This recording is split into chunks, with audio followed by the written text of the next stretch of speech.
కూడి వచ్చిన సంఘ బిడ్డలు, సానియా సంఘ వ్యాపారి, ఊరిలో పెద్దలు, చిన్నలు, మరియు రాయగడిలో వచ్చిన దేవుని బిడ్డలు, ఫేస్బుక్లో, వాట్సాప్లో దేవుడి వాక్యం ఆలగించిన అందరికీ యేసు ప్రభు పేరట వందనాలు. దేవునికి స్తోత్రం. బైబిల్ తరగతిలోనికి మనం ప్రవేశిస్తాం. ప్రకటన గ్రంథము 18 అధ్యాయము నుండి మనం నేర్చుకున్నారు. ప్రకటన గ్రంథము 15వ అధ్యాయము 5వ వాక్యము మనం చదువుతున్నాం. దాని పాపములు ఆకాశమును అంటుచున్నవి, దాని నేరములను దేవుడు జ్ఞాపకము చేసుకొని ఉన్నాడు. దేవునికి స్తోత్రం. అదే పోయిన వారం మనం అదే నేర్చుకున్నారు. పాప విషయం గురించి కొన్ని విషయాలు నేను మీకు చెప్పారు. బైబిల్లో పాపం అని రాయబడిన 7 వాక్యం మీకు నేను చూపించారు.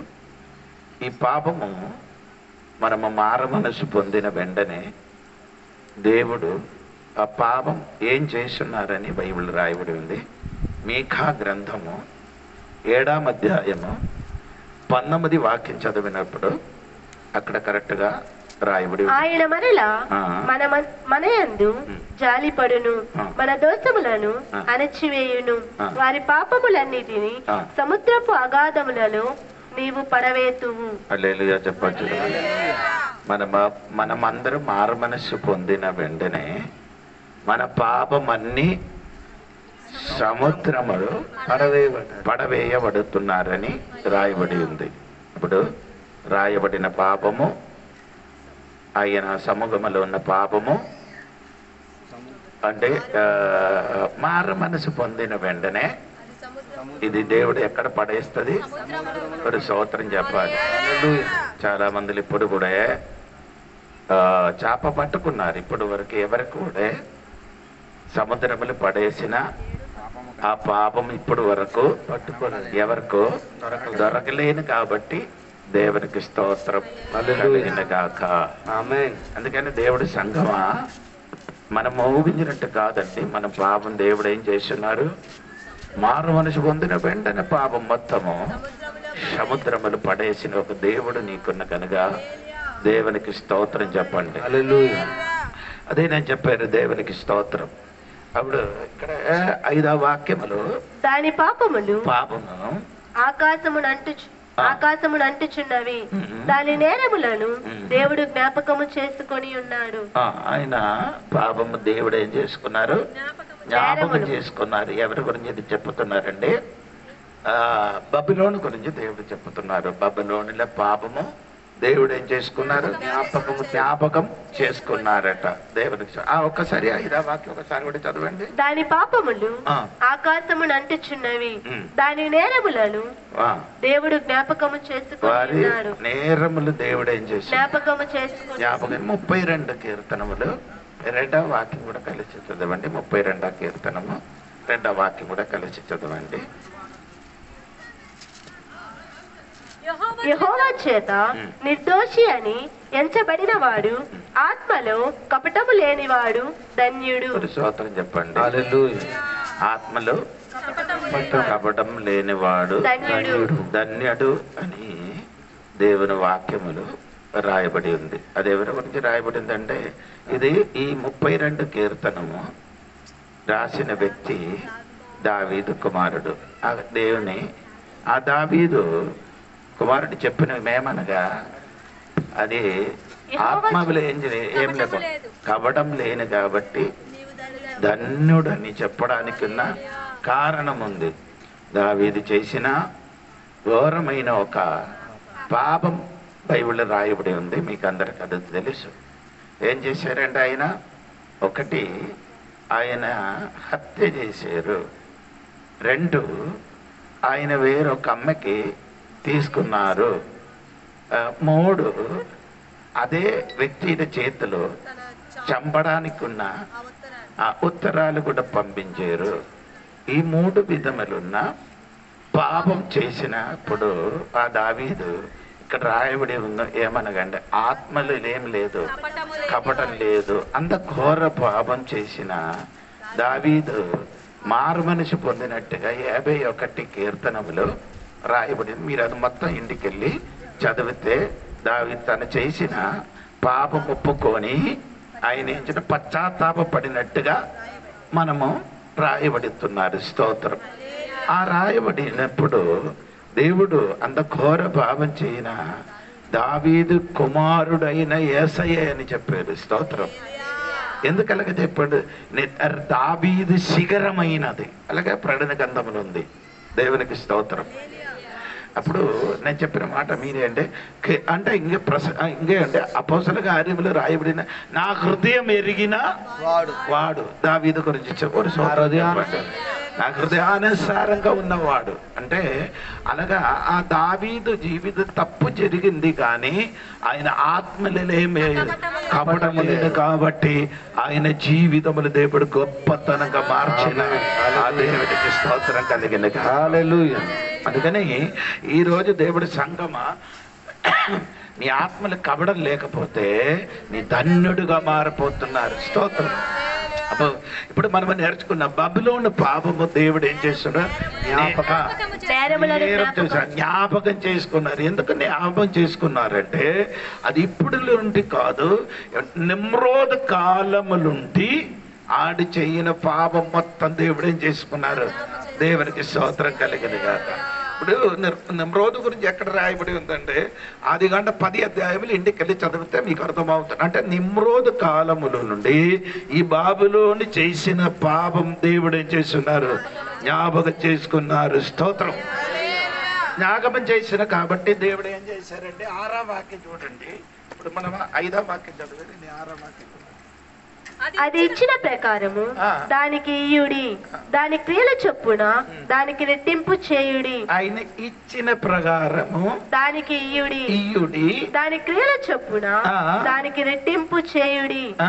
అది ఇప్పుడు మీరు చేయండి. వారు ఇచ్చిన ప్రకారముగా వారికి ఇయ్యాలి. ఎలాగా వారు చేశారో అలాగా శిక్ష పొందుతున్నారట. బాబిలోను ఎలాగ చేసిందో అలాగా దేవుడు ఏం చేస్తున్నారు? ఆ బాబిలోను తిరిగి ఉన్నవాడికి తిరిగి ఇవ్వబోతున్నారు. స్తోత్రం. బాబిలోనిలో ఉన్న చాలా సంగతిలు నేను ఇదిన ముందుకు చెప్పారు. అక్కడ ఉన్నవారు ఏం చేశారంటే బబులోనులుండి పాపములకి స్టార్టింగ్, బాబులోను నుండి పాపము ప్రారంభించడం. 2 బాబులోను నుండి సమస్త ప్రకారంగా మాంత్రిక తంత్రాలు అన్నీ అక్కడి నుండి మొదలుకున్నారు. ఇదన్నీ దేవుడు చేసి చూసుకొని చెప్పుతున్నారు ఏమనగండి, వారికి వారు ఏం ఎలాగా చేశారో ఆ ప్రకారంగా దేవుడు ఏం చేయబోతున్నారు? వారికి ఇవ్వబోతున్నారు. నీ ఎలాగా చేస్తున్నారో అలాగా దేవుడు నీకు చేస్తారు. ఈ రోజు నీ ఎలాగా చేస్తున్నారో అలాగా దేవుడు నీకు చేస్తాడు. ఈ రోజు కానీ ఎల్లుండి కానీ నీ చేసినట్టుగా దేవుడు నీకు తిరిగి చేస్తారని వాక్యములు రాయబడి ఉంది. దానికి సంబంధించిన వాక్యం కూడా చదవండి. యెరెమయా గ్రంథములకు చూడండి. యెరెమయా గ్రంథము 70:29 చూడండి. యెరెమయా గ్రంథము 70 అధ్యాయము 29 చూడండి. బబులోనుకు రండని వీలు కాండ్రను పిలువుడి, విల్లు త్రొక్కువారులారా మీరందరూ దాని చుట్టూ దిగుడి. అది యెహోవా మీద గర్వపడినది, ఇశ్రాయేలు పరిశుద్ధుని మీద గర్వపడినది. దానిలో ఒకడును తప్పించుకొనకూడదు. దాని క్రియలను బట్టి దానికి ప్రతీకారము చేయుడి.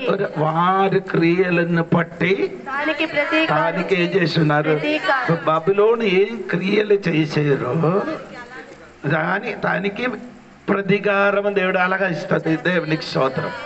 బబులోనులో ఉన్నవాడు చేసిన అలాగా దేవుడు ఏం చేస్తున్నారు? తిరిగి ఇస్తామని చెప్పుతున్నారు. దేవునికి స్తోత్రం. అందుకని సంఘ బిడ్డలారా, ఈ వ్యక్తి బాబిలోన్ అయినా ఆ దేశం బాబిలోన్ అంటే ఇరాక్ అండి. ఇరాక్లో ఉన్నవాడు, ఇరాక్లో ఆ స్థలంలో చేసిన వాడు ఎలాగ చేశారో అలాగ దేవుడు ఏం చేస్తున్నారు? ఆ బాబిలోనికి తిరిగి ఇస్తామని చెప్పుతున్నారు. దేవునికి స్తోత్రం. అప్పుడు అక్కడ 5 ముందుకు నేను చెప్పిన మాట మర్చిపోకూడదు. అక్కడ దెయ్యం ఏం చేస్తున్నారు? గంతులు వేస్తున్నారని నేను 5 ముందుకు చెప్పిన. దెయ్యం ఏం చేస్తున్నారు?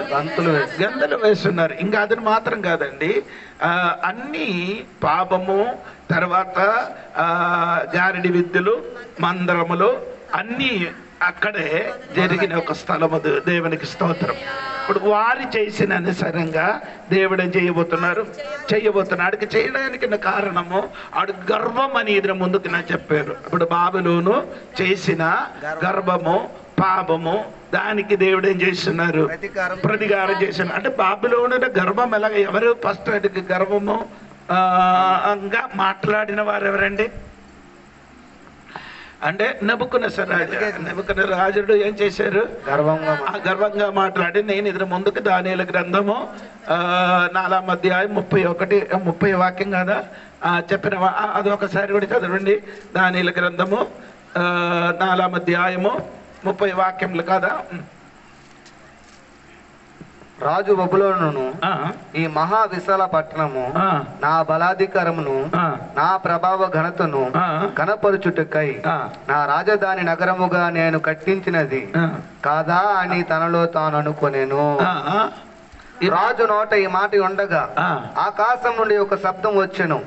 ఏదనగా రాజుకు నెబుకద్నెజరు, ఇది నీకు ప్రకటన, నీ రాజ్యము నీ యొద్ద నుండి తొలగిపోవను. అంటే చెప్పిన మాట విన్నారంట. గర్భంతోని ఆయన నేనే కట్టను అని ఆ పదం పలకడం వలన ఇది కట్టడానికి శక్తి ఇచ్చిన వాడు దేవుడే.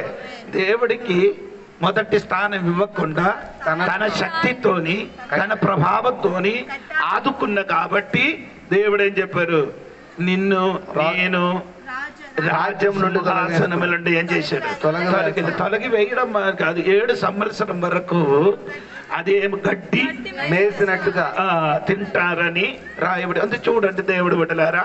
అప్పుడు నేను బబులోనుకు ఉన్న ఆ గర్భము బబులోను చెప్పిన మాట వలన వారికి ఏమవుతున్నా అప్పుడు నుండి చేసిన దానికి మొత్తము ఒక రోజు దేవుడు ఏం చేశారు, అది ఎలాగా అదిని ఎంత చేశారు, రెట్టింపు దేవుడు తిరిగి ఇచ్చారని దేవుడు వాక్యములో రాయబడి ఉంది. దేవుడి ప్రతి మనుషుడు ఆలోచించుకున్నాడండి. దేవునికి ఎరగలేకుండా నీ ఎలాగ చేసుకున్నారో దాని ప్రకారంగా దేవుడు నీకు తిరిగి చేస్తుంది. దేవుడికి స్తోత్రం కలిగిన గాక. అలా నీకు అర్థమైందో లేదా తెలియదు. దేవునికి స్తోత్రం. అంటే పౌలు గారికి తలకాయ తీసిన పౌలు గారికి నీరో చక్రవర్తి పౌలు గారు ఏం చేశారు, అలా కోసారు.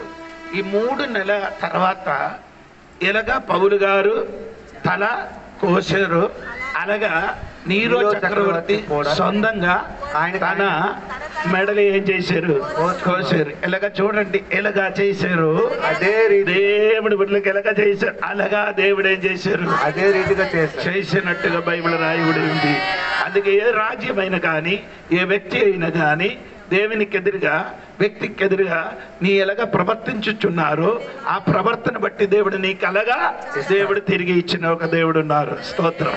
నీ ప్రవర్తించిన కొలది నీకు దేవుడు ఏం చేశాడు, అలాగే దేవుడు ఇస్తుంది. దేవునికి స్తోత్రం.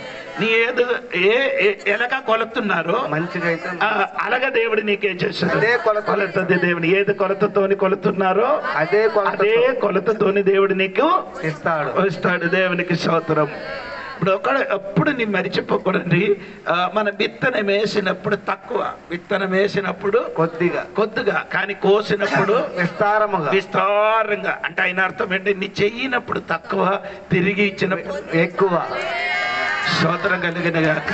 అది బబులోను చేసిన దీనికి దేవుడు ఏం చేశారు, ప్రతిఫలం తిరిగి ఇచ్చినారు. నీ వాక్యంలో రాయబడి ఉంది. దేవునికి స్తోత్రం కలిగిన గాక.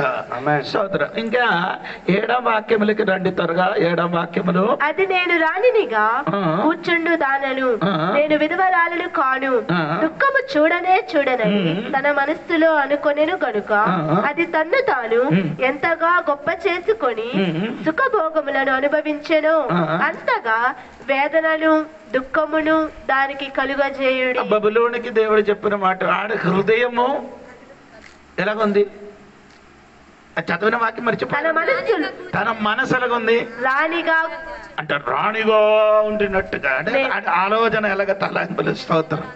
నేనెవరు, రాణిగా ఉన్నారని ఆడు ఏం చేస్తున్నారు, మనసులు తలంచుకున్నారు. స్తోత్రం. ఇదన్నీ నిన్ను ఈ స్థితిలోకి తీసుకొని వచ్చిన వారు దేవుడని మరిచి అలాగా మనసులు చెప్పిన కాబట్టి ఆడికి ఏం కలుగుతున్నారండి? వేదన దుఃఖము కలుగు. అలో దేవునికి స్తోత్రం కలిగిన నిన్ను ఇంతవరకు నడిపించి తీసుకొని వచ్చిన ఆ దేవుడి గురించి నీ తలంచుకోలేకపోతే దేవుడు నీకు తిరిగి ఏమిస్తుంది? వేదన ఇస్తుంది, దుఃఖము ఇస్తుంది. దేవునికి స్తోత్రం. నిన్ను నీ బలంతోని కాదు ఇంతవరకు వచ్చింది, నీ బలంతోని కాదు నీ ఇల్లు కట్టారు, నీ బలంతోని కాదు నీ బండి కొన్నినది, నీ బలంతోని కాదు నీ అన్ని సంపాదించినది.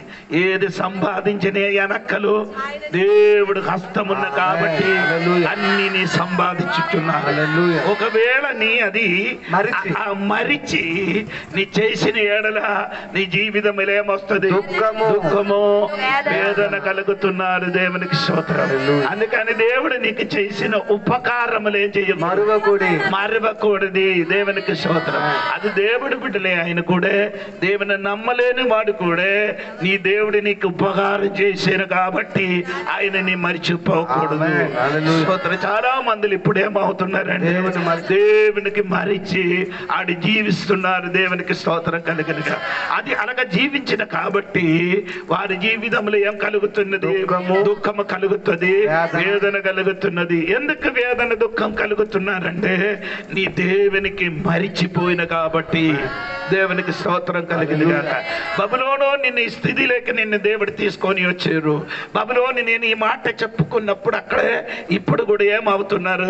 కట్టుకొని ఉన్నారండి. దేవునికి స్తోత్రం. జర్మన్ బోల్డ్ డబ్బులు ఖర్చు చేసి అక్కడ ఇప్పుడు ఏం చేస్తున్నారు?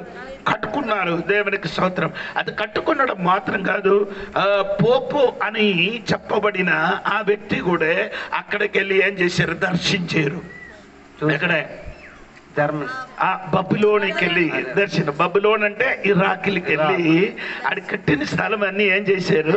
దర్శించారు. ఇది ఎందుకంటే ఇదన్నీ ఒకటి అవడానికి సమయం ఆయన కనుక వారు అక్కడికి వెళ్ళి చూడడము, అక్కడ అది కట్టడానికి జర్మనీ డబ్బులు ఇవ్వడము, ఇదన్నీ జరుగుతున్నారండి ప్రియులారా.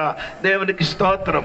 ఇదన్నీ కట్టినప్పుడు ఆడు ఊహ, ఆడి ఆలోచన ఇదన్నీ నా శక్తి వలన, ఇది నా డబ్బు వలన, ఇది నా తలంబు వలన చేస్తున్నారని అనుకున్న కాబట్టి ఆడికేం కలిగింది? వేదన కలిగింది, దుఃఖం కలిగింది. దేవునికి స్తోత్రం. నేను అవ్వచ్చు, నువ్వు అవ్వచ్చు, ఎవరైనా అవ్వచ్చు. ఇంతవరకు రావడానికి మనం బలంతోని కాదు, దేవుడు కృపను బట్టి దేవునికి ఏం చేయాలి? మర్చిపోకుండా దేవునికి కృతజ్ఞతలు స్తోత్రం కలిగిన ఆమేన్. చాలా మందిలు కూడా అలాగే. అవును కదా. కొత్త నిబంధనలో ఒక రాజుడు ఉంది. దేవునికి స్తోత్రం. అవును కదా. అపోస్తుల కార్యం 12వ అధ్యాయములు ఆయన ఏంటి సింహాసనములు కూర్చి తను తాను ఏం చేశారు? ఎక్కించి మాట్లాడినప్పుడు. అవును కదా. 12వ వాక్యం 12 అపోస్తుల కార్యం 12 ఇట్లు ఆలోచించుకొని అతడు మార్కు అను మారు పేరు గల యోహాను తల్లి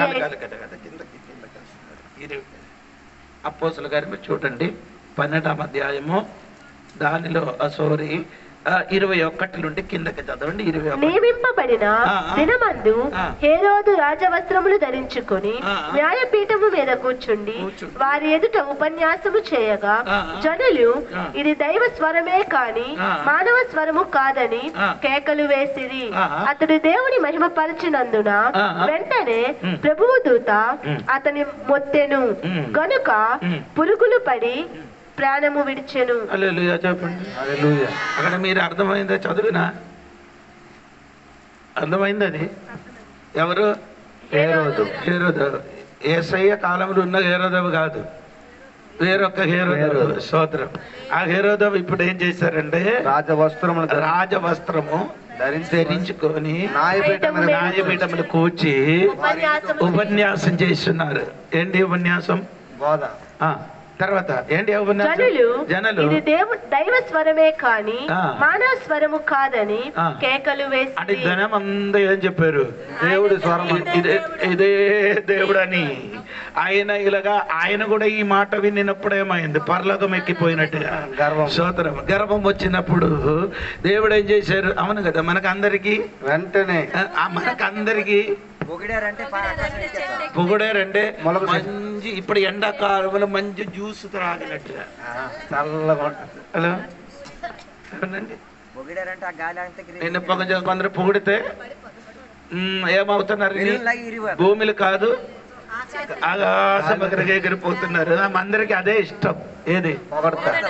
అదే స్తోత్రం. అదే నేను చెప్పిన, ఈయన పొగిడినప్పుడు ఏమవుతున్నారు? ఆయన ఏంటి దేవుడు వలన మారిపోయినట్టుగా. అంటే అప్పుడు దేవుడు ఏం చేసి ఒక్క వెంటనే దేవుడు ఏం చేశారు? ముట్టారు కాదు, మొత్తెను. ఆ మొత్తినప్పుడు ఏమొచ్చింది? పురుగు. అది ఎలాగ వచ్చిందంటే పురుగులు ఎలాగ వచ్చినాయి? అది ఎక్కడే బయట నుంచి రాలేదు, లోపల నుంచి బయటికి. మన శరీరంలో ఏముంది? పురుగు ఉంది. అది ఇప్పుడు కనబడలేదు. ఆ చచ్చిపోతే కొన్ని సమయం తర్వాత ఏమవుతుంది? ఇక్కడ నుండి ముక్కులుండి నోట్లుండి ఆ పురుగులు వస్తుంది. దేవునికి స్తోత్రం కలిగిన కాక. అప్పుడు నేను చెప్పిన మాట అంటే బబులోనికి ఇప్పుడు అలాగ జరిగింది. దేవునికి స్తోత్రం కలిగిన కాక. అంటే ఇంకా 8 వాక్యం చూడండి. 8 వాక్యము. అందుచేత ఒక్క దినముననే దాని తెగుళ్ళు అనగా మరణమును, దుఃఖమును, కరువును వచ్చును. దానికి తీర్పు తీర్చున్న దేవుడైన ప్రభువు. అంటే తీర్పు తీర్చినది దేవుడైన ప్రభువే. స్తోత్రం. ఒక్క గంట. అవును కదా, ఒక్క దినములు. ఒక గంట కదా, కిందకి ఉంది అది. ఒక్క దినములు ఏమైంది? దానికి తెగులును అనగా మరణము, కరువులు, దుఃఖం వచ్చింది. ఒక్క దినముల లోపల. స్తోత్రం కలిగినగా మరి గట్టిగా స్తోత్రం చెప్పాలి. అది చేసిన వాడు ఎవరండి? దేవుడని రాయబడి ఉంది. దేవునికి స్తోత్రం కలిగిన. ఒక్క దినం లోపల బబులోని మీదకి వచ్చిన తీర్పు. ఒకటి మరణం, దుఃఖం. 2 దుఃఖము, 3 విధములున్న తెగులు వారి మీదకి వచ్చారు. స్తోత్రం. ఎందుకు వచ్చిందంటే నీ గర్వం. ఎందుకు వచ్చారంటే నీ చెయ్యిన పద్ధతి. ఎందుకు వచ్చారంటే నీ చెయ్యిన ప్రవర్తనను బట్టి నీ మీదకి తెగులు వచ్చినట్టుగా బైబిల్ రాయబడి ఉంది. సంఘమా, దేవునికి స్తోత్రం కలిగిన గాక. ఆమేన్ చెప్పండి. హల్లెలూయా. బబులోని మీదకి ఒక క్షణం లోపల దేవుడు ఏం చేశారు? ఒక దినం లోపల ఏం చేశారు? తెగులు వచ్చినట్టుగా అక్కడ రాయబడి ఉంది. దేవునికి స్తోత్రం. ఆ 8 వాక్యములు తెగులు వచ్చినప్పుడు ఎలాగ వచ్చిందమ్మా చూడండి. అందుచేత ఒక్క దినముననే దాని తెగుళ్ళను అనగా మరణమును, దుఃఖమును, కరువును వచ్చును. దానికి తీర్పు తీర్చుచున్న దేవుడైన ప్రభువు బలిష్ఠుడు గనుక అది అగ్ని చేత బొత్తిగా కాల్చవేయబడును. స్తోత్రం కలిగిన గాక. తీర్పు తీర్చిన దేవుడున్న కనుక ఒక్క రోజు లోపలలో ఏమేమండి? అగ్ని చేత కాల్చబడినట్టుగా రాయబడింది. స్తోత్రం. అంటే ఫస్ట్ ఏమొచ్చింటే మరణం వచ్చింది, దుఃఖం వచ్చింది, కరువులు వచ్చింది. దానిపైన ఏమంటే తెగులు వచ్చింది. దానిపైన ఏమొచ్చింది? అగ్ని కూడా వచ్చింది. దేవునికి స్తోత్రం కలిగిన కాక. బబులోని మీదకి ఎన్ని రోజు? ఒక్క దినం. దేవుడు అంటే కొందరు అనుకున్నారంటే దేవుడు ఈ మనిషినికి ఏం చేయలేదు. దేవునికి ఎక్కువ సమయం అక్కర్లేదు. ఒక సెకండ్ చాలు, ఒక క్షణం చాలు. ఎక్కడ అయినా, వ్యక్తి అయినా, మనిషిని అయినా, దేశమైనకి నాశనం చేయడానికి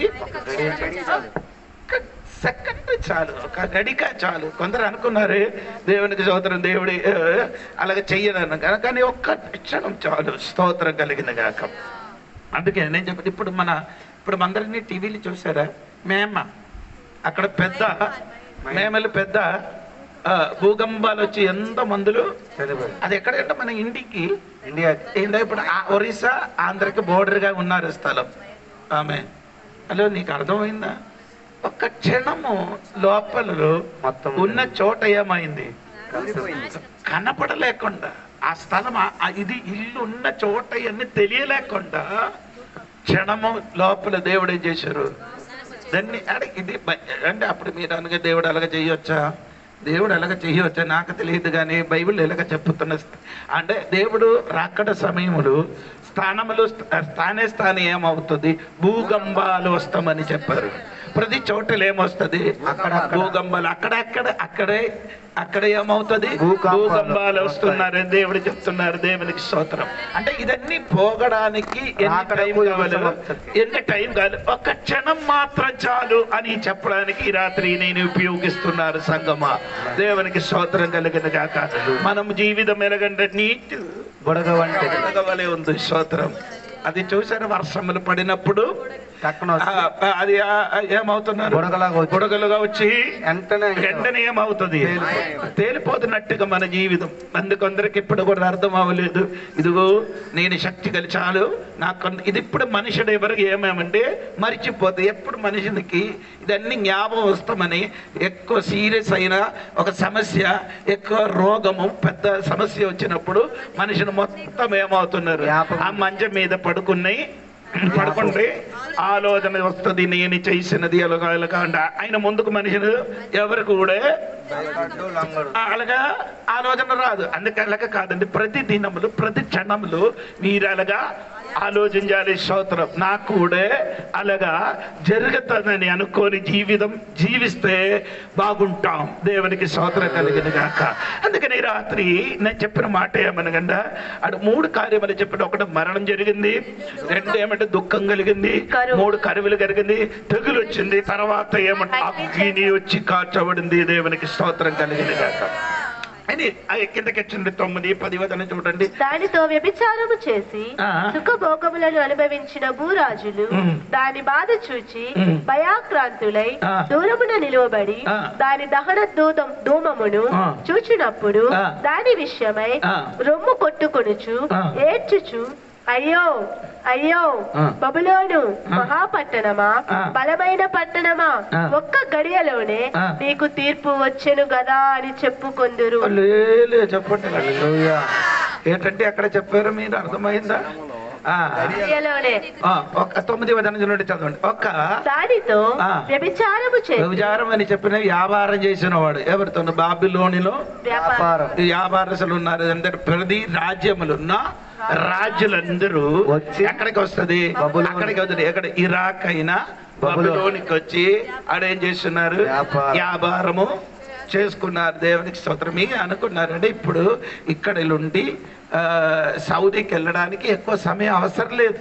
ఇక్కడ నుండి ఎక్కువైతే 3 గంటలు లేకపోతే 4 గంటలు జర్నీ చేస్తే ఎక్కడికి వెళ్తుంది, సౌదీకి, దుబాయ్కి 3 గంటలు. అలాగే అక్కడికి వెళ్ళి నీకు ఏది కావాలంటే అక్కడ ఏమొచ్చు కొనుక్కోవచ్చు. స్తోత్రం. ఇప్పుడు ఇక్కడ నేను చెప్పండి, చిరంజీవి గారు కానీ, పవన్ కళ్యాణ్ కానీ, మన మహేష్ బాబు కానీ వైజాగ్ వచ్చినానుకో, ఏదైనా షోపులకు వచ్చినానుకో ఏమవుతుంది, కాదు కదా, స్థలం మొత్తం ఎవరో ట్రాఫిక్ మొత్తం ఏమవుతున్నారు, జామ అవుతుంది. దేవునికి స్తోత్రం. అటువంటి వాడు ఇక్కడికి రాకుండా ఎక్కడికి వెళ్తుంది, దుబాయ్ కానీ సౌదీ కానీ అక్కడికి వెళ్ళేసి సామానులు కొనుక్కొని తిరిగి వస్తున్నారు. ఆయనకి ఒక రోజు అవసరంలే.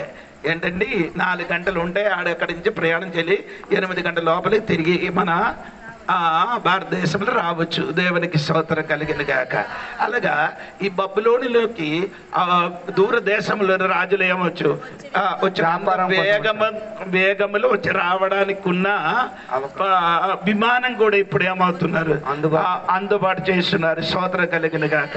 హల్లెలూయా చెప్పండి గట్టిగా. హల్లెలూయా స్తోత్రం కలిగిన గాక. అందుకని నేను చెప్పిన మాట ఏమనగంటే, దేవుని బిడ్డలారా, అప్పుడు ఇక్కడ జరిగినది ఏమనగంటే, దేవునికి స్తోత్రం, ఆడేమవుతున్నారండి అమ్మా, చదవండి అమ్మా. దానితో వ్యభిచారం చేసిన వాడు సుఖభోగములను అనుభవించిన వారు దాని బాధ చూచి భయాక్రాంతులు దూరముగా నిలబడి దాని దహన ధూమమును చూసి దాని విషయమై రొమ్ము కొట్టుకొని ఏడ్చుచు తెచ్చుకొని అయ్యో అయ్యో అయ్యో అయ్యో బబులోను మహాపట్టణమా, బబులోను మహాపట్టణమా, బలమైన పట్టణమా, బలమైన పట్టణమా, ఒక్క గడిలోని నీకు తీర్పు వచ్చెను కదా అని చెప్తాను. ఎవరు చెప్పుంటారండి? అన్ని రాజులు. స్తోత్రం. ఎవరెవరే అక్కడికి వచ్చి వ్యాపారం చేసిన వారు వారందరూ ఏం చేస్తున్నారు? రొమ్ము ఏం చేస్తున్నారు?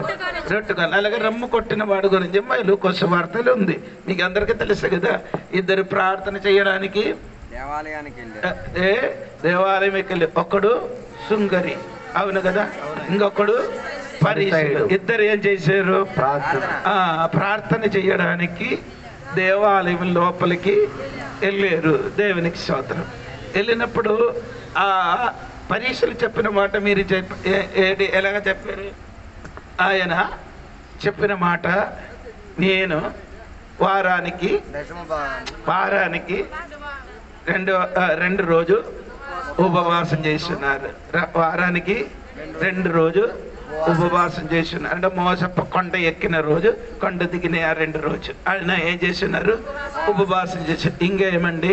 2 నేను నాకు దొరికినదిని అన్నిటికీ ఏమిస్తున్నారు?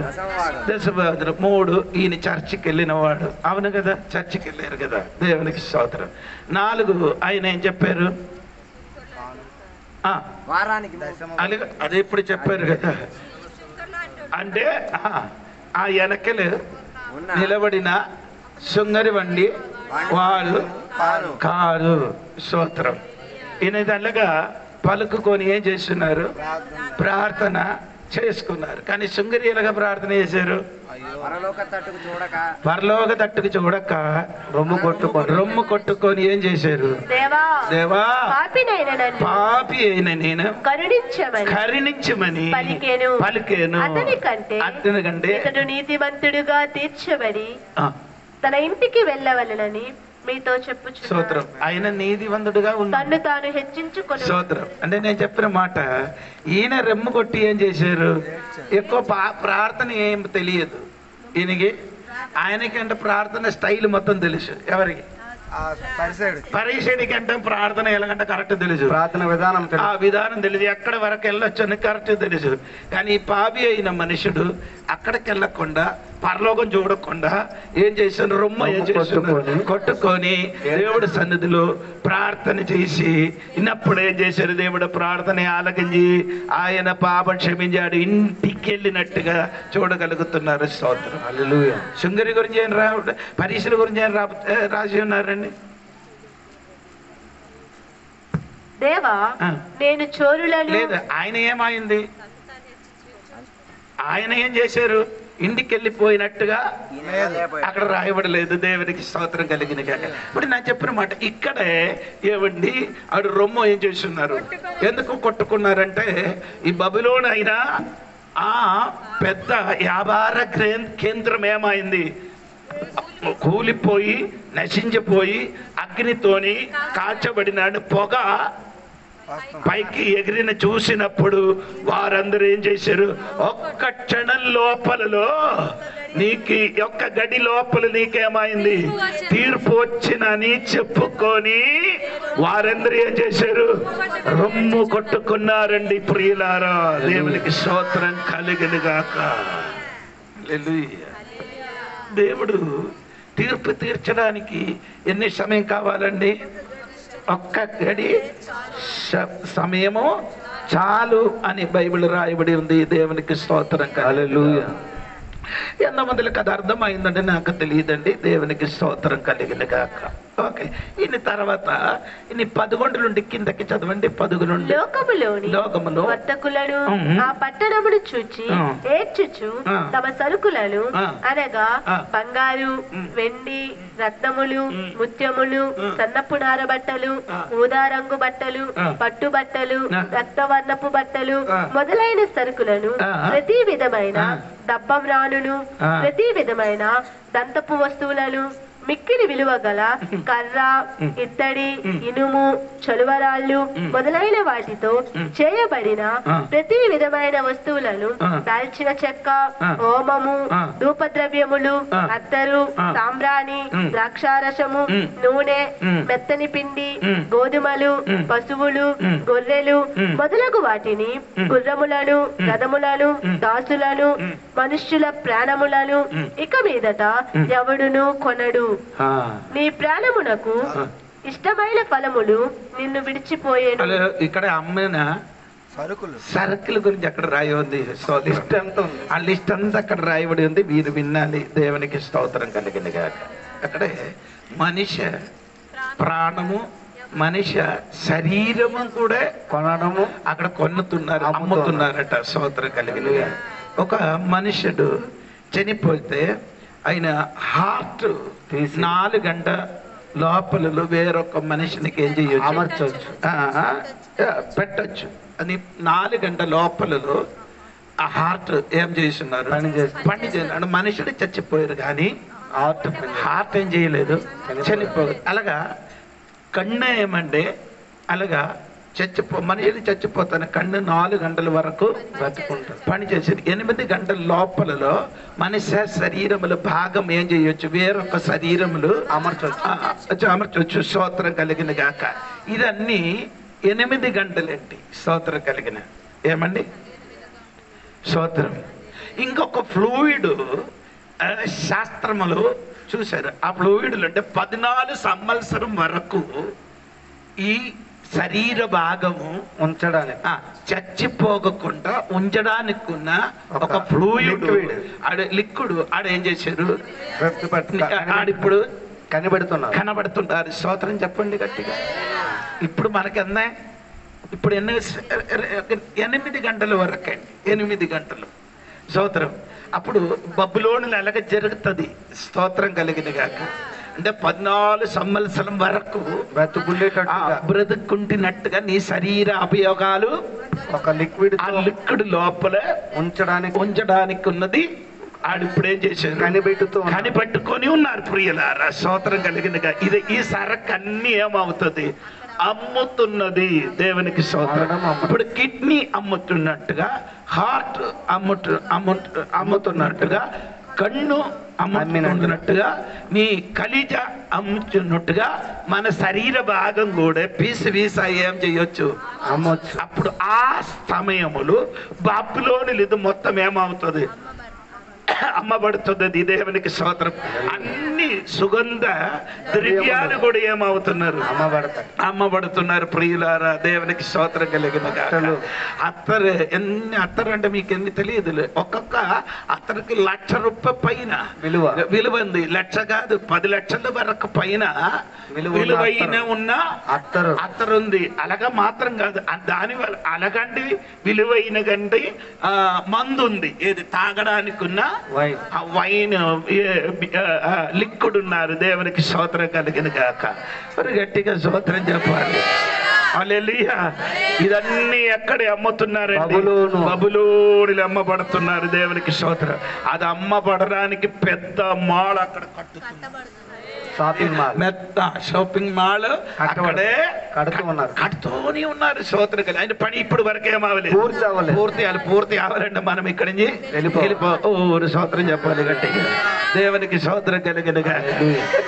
ఎందుకు మీకు చెప్తున్నారంటే ఇదన్నీ దేవుడు రాక్కడ మునుపు ఇదన్నీ ఏమవుతుంది, జరుగుతూనే ఉన్నాం. అందుకని సంఘబిడ్డలా నీ తల ఎత్తుకొని చూడాలి యేసయ్య రాకడ గురించి. దేవునికి స్తోత్రం. భూమిలో పని చేసినప్పుడు నీ బుర్ర ఎక్కడ ఉండాలి? కొలొస్సే పత్రిక 3లో 1 వచనం చదివినప్పుడు పైనున్నది నీ వెతుకుడి. అవును కదా, పైనున్న వాటిని గురించి ఏం చేయాలి? మీరు క్రీస్తుతో కూడా లేపబడిన వారైతే అక్కడ క్రీస్తు దేవుని కుడి పార్శ్వమున కూర్చుండి ఉన్నాడు. అప్పుడు 5వ వాక్యంలో కూడా చదవం. కావున భూమి మీదనున్న మీ అవయవాలు చెప్పండి. ఇప్పుడు 2 వాక్యం చదివినప్పుడు ఏంటి అర్థమైంది?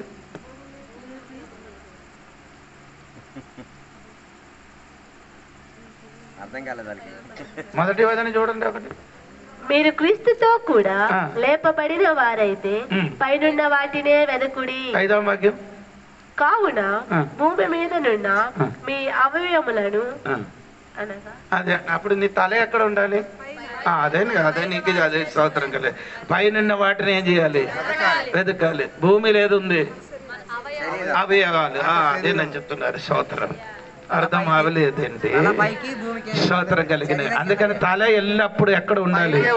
పలకలి. ఎందుకని నీ తల పైకి ఉండాలి, నీ కిందకి చెయ్యకూడదు. తల కిందకి అవయవాలు పైకి అయితే అవదు. నేను చెప్పిన అర్థం అవ్వలేదు. తల కిందులుగా ఉండకూడదు, తల పైకి ఉండాలి, అవయవాల కిందకు ఉండాలి. మన పని అండి అవయవాల పైన తల కింద, మన పని అండి అవయవాలు మొత్తం పైకే తల కింద. అందుకంటే నీ తల మొత్తం ఆలోచన మొత్తం ఎక్కడ ఉండేది? భూమి గురించి కాదు, పైన ఉన్నది. దేవునికి స్తోత్రం. అందుకని బైబిల్ చెప్పిన పౌలు గారు మనము ఈ భూలోకములకి ఏం చేయనివాడు? తల క్రిందులు చేసిన భూలోకములు తల కింద. అప్పుడు తల పైన ఉన్నవాడే భూలోకములు ఉన్న చెప్పండి. అర్థమావిన వాడు మాత్రం దేవునికి. అప్పుడు శరీర అవయోగాలు మాత్రం ఇక్కడ ఉండాలి, మనం తల ఎప్పుడు ఎక్కడ ఉండాలి? తోడుగా ఉండాలి. దేవునికి స్తోత్రం కలిగిన. అంటే ఈ రాత్రి నేను చెప్పుకొని వచ్చిన ఏమనగా అండి, ఈ వ్యాపారాలు అక్కడ అమ్మడానికి ఉన్న సరుకులన్నీ ఏమైందండి? అక్కడ సెట్ అయిందండి. దేవునికి స్తోత్రం. అక్కడ పెద్ద వ్యాపారం జరుగుతున్నాయి. భూలోకంలో ఉన్న రాజులందరూ ఎక్కడికి వస్తుంది? బబులోనికి వస్తుంది. ఎందుకు వస్తున్నారండి? వ్యాపారం చెయ్యడానికి. దేవునికి స్తోత్రం కలిగిన గాక. అన్నిటికీ కేంద్ర స్థానం, వ్యాపారములకి కేంద్ర స్థానం ఎక్కడే అవుతుంది? ఇరాక్లున్న బబులోను అవుతుంది. దేవునికి స్తోత్రం కలిగిన కాక. అక్కడే నిమ్రోదు చేసిన పని అక్కడ నిమ్రోదు చేశారు. అక్కడ ఏమరండి? ప్రకటన సూర్య ఆదికాండము 11వ అధ్యాయము చదివినప్పుడు మీరు అక్కడ చూడండి. 11 మొదటి, భూమి అందంతటా ఒక్క భాషయు ఒక్క పలుకును ఉండేను. వారు తూర్పున ప్రయాణమై పోవచ్చుండగా సీనారు దేశం బబులోనికి ఇంకొక పేరండి సీనారు. స్తోత్రం కలిగిన గాక. అక్కడ ఏం కట్టారు?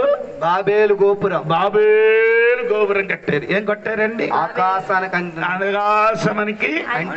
అంటిపోగాలని ఓ పెద్ద గోపురం.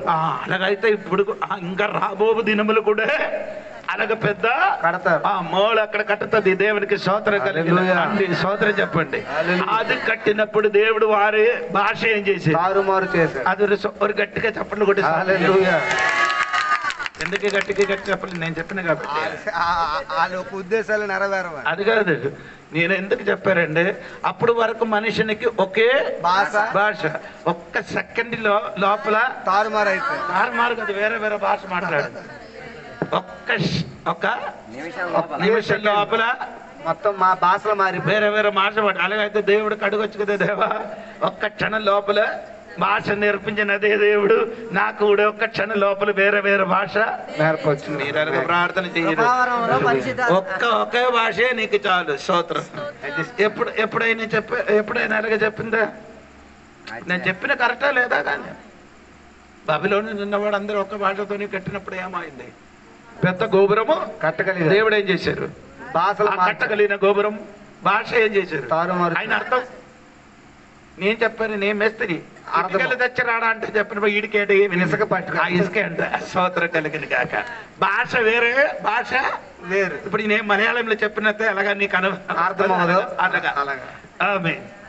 అప్పుడు దేవుడు యాకోబు పత్రిక నీలో ఎవరైనా జ్ఞానం తక్కువ ఉన్నవాడు నా దగ్గరికి రండి, కొద్దువైన వాడు నా దగ్గరికి వచ్చి ఏం చేయాలి?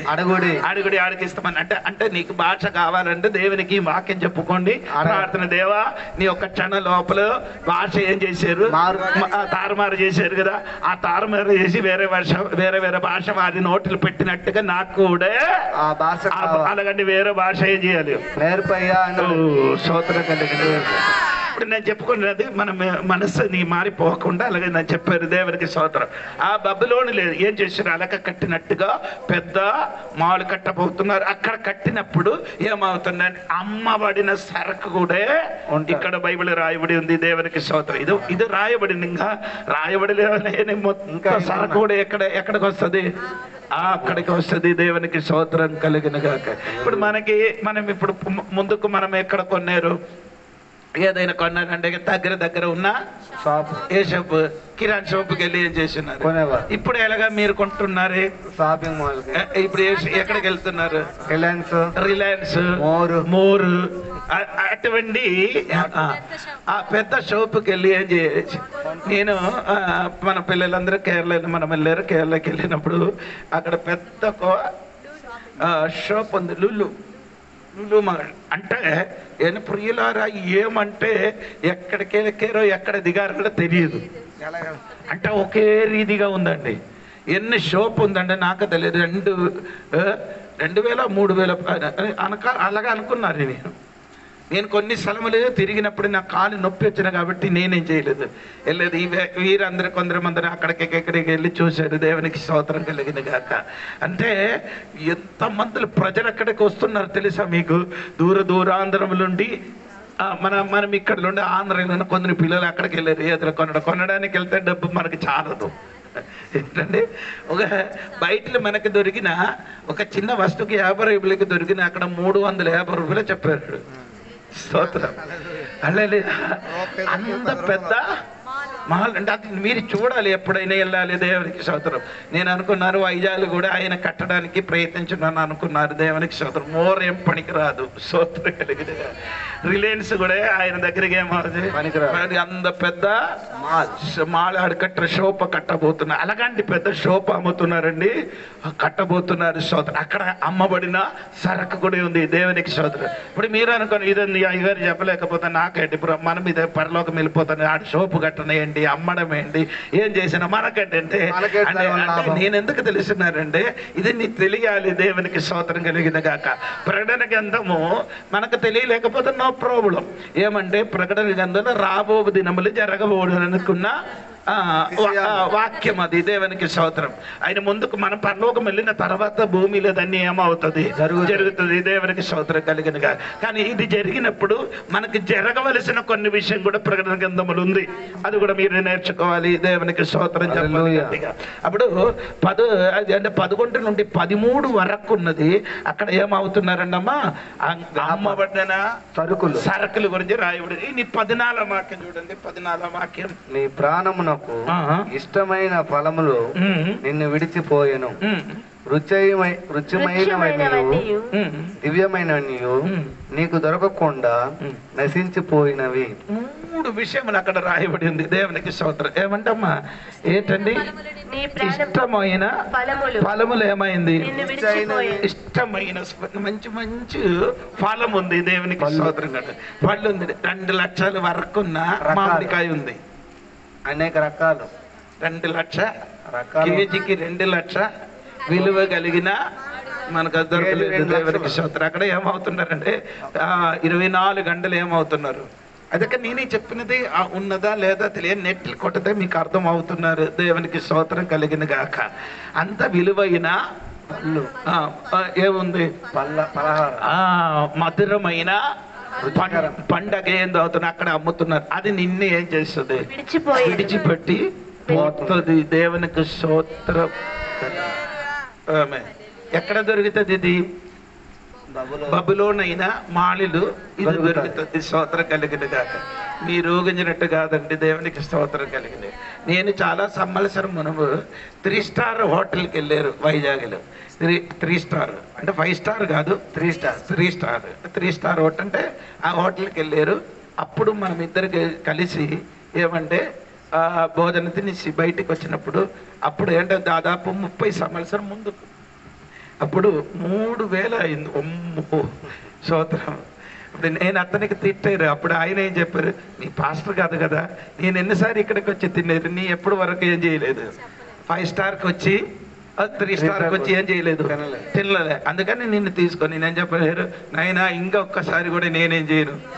స్తోత్రం. నేను మన ఎదుట మన కూర్చున్న ఎదురుగా ఒక ఫ్యామిలీ వచ్చి కూర్చారండి. అప్పుడు ఆయన 6,000కి తినేశారండి. దేవునికి స్తోత్రం కలిగింది కాక. అప్పుడు 30 సంవత్సరములు క్రితం ఉన్న సంగతి 6,000 అంటే మీరు ఊగించాలి. దేవునికి స్తోత్రం కలిగింది కాక. అదే ఇప్పుడైతే ఆమె నేను అంటే మనకది ఏమంటే ఆ అమౌంట్ ఎక్కువ కనిపిస్తున్నారు. అవును కదా.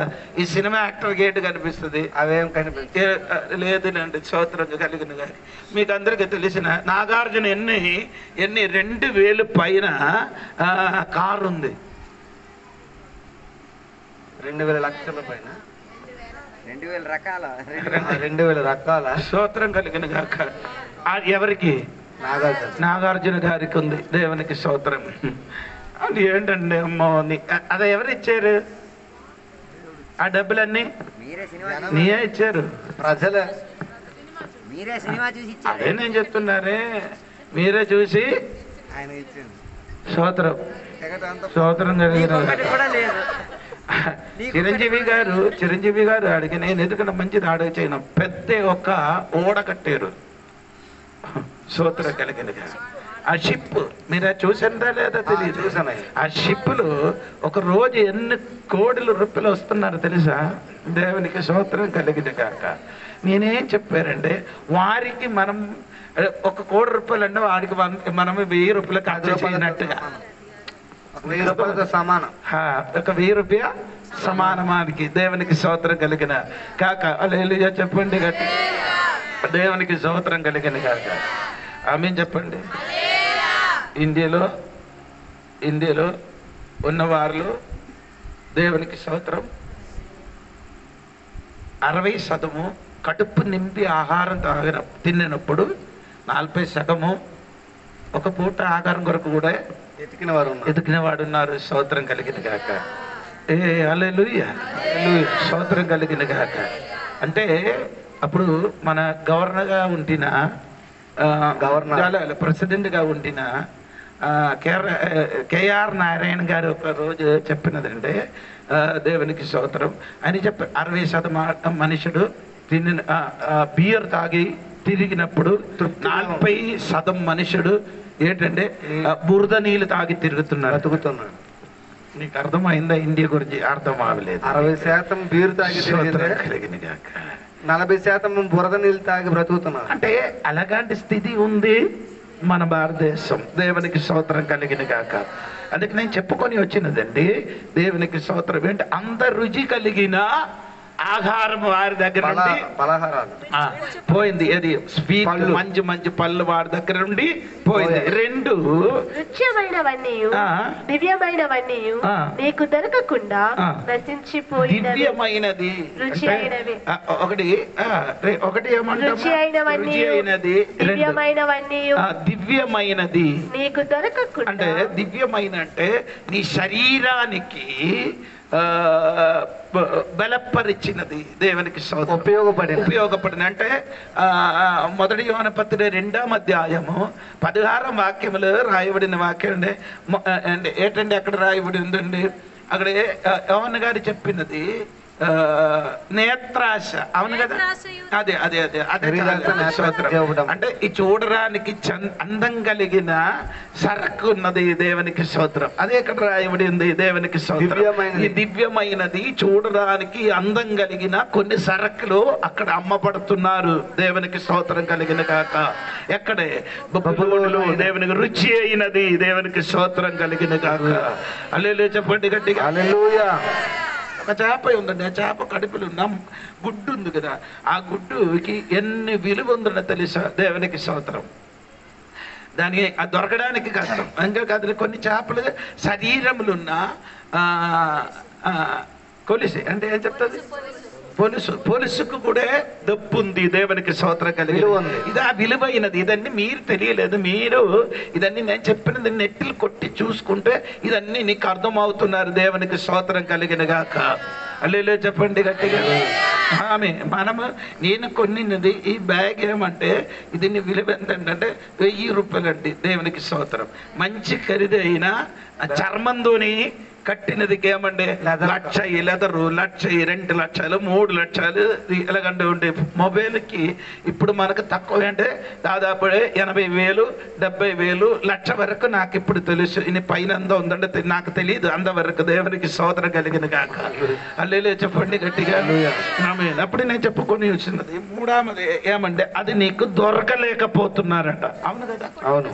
అది నీకేమవుతుంది, దొరకకుండా పోతున్నారు. ఏది ఇది మొత్తం నీకు దొరకకుండా పోతుంది అని దేవుడు చెప్తున్నారు. దేవునికి స్తోత్రం కలిగిన గాక. గట్టిగా చెప్పండి అమ్మా, స్తోత్రం కలిగిన గాక. ఇది 15 నుండి 18 వరకు మీరు చదవండి. 15 నుండి అప్పుడు ఆ పట్టణము చేత ధనవంతులైన ఈ సరుకుల వర్తకులు ఏడ్చుచు దుఃఖపడుచు అయ్యో అయ్యో అయ్యో అయ్యో సన్నపు నారబట్టలను ధూమ్ర రత్న వర్ణపు వస్త్రములను ధరించుకొని బంగారముతోను రత్నములతోను ముత్యములతోను అలంకరింపబడిన మహాపట్టణమా, ఇంత ఐశ్వర్యము ఒక్క గడియలోనే పాడైపోయేనే అని చెప్పుకొనుచు దాని బాధని చూచి భయాక్రాంతులై దూరముగా నిలుచుచుందురు. దేవునికి స్తోత్రం. ప్రతి నావికుడును ఎక్కడికైనను సబూరు చేయు ప్రతి వాడును వాడవారును